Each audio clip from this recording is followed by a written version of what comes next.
We're tracking a slow-moving storm system overnight tonight that could dump some pretty heavy rainfall across parts of mid-Missouri. Highlighted in green, these counties that could be seeing the potential of maybe even 2 to 4 inches of rainfall falling within just a few hours. That's going to be leading to the potential of maybe seeing some flooding on some roadways, and that could cause some issues, especially east of the Highway 63 corridor. I think for the most part, if you're from places like Columbia, even to Jefferson City and points to the west, you may be dry for most of the night. This will be a select few of us in mid-Missouri dealing with this threat as we head into the overnight hours. Here's future track. By the time we get to 1 o'clock this morning, you can see Mexico down through Fulton and then to far eastern stretches of Jefferson City, seeing that heavy rain starting to get going.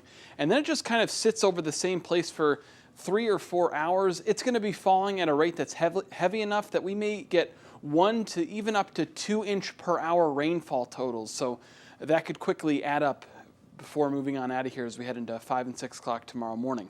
Once it gets going, by the time we get to tomorrow past sunrise, we should start to dry out and conditions should start to improve. But if you know anyone who's going to be in this area into the overnight hours tonight, make sure that you are aware of that potential of a little bit of flash flooding overnight tonight.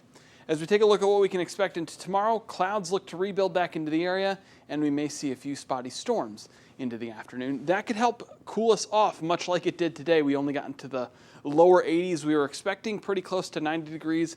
Thankfully, though, some of the storms we saw this morning helped cool us off just a little bit. So it won't be an all-day rainfall into tomorrow. We'll likely get a little bit of dry time late into the morning, and then we'll have to watch out for that potential of a storm or two into the afternoon hours. I think for the most part, we can expect a mostly dry day tomorrow after we deal with that morning rainfall for our eastern counties, and then we'll have to watch out for a storm or two by 5 or 6 o'clock before we begin to quiet back down.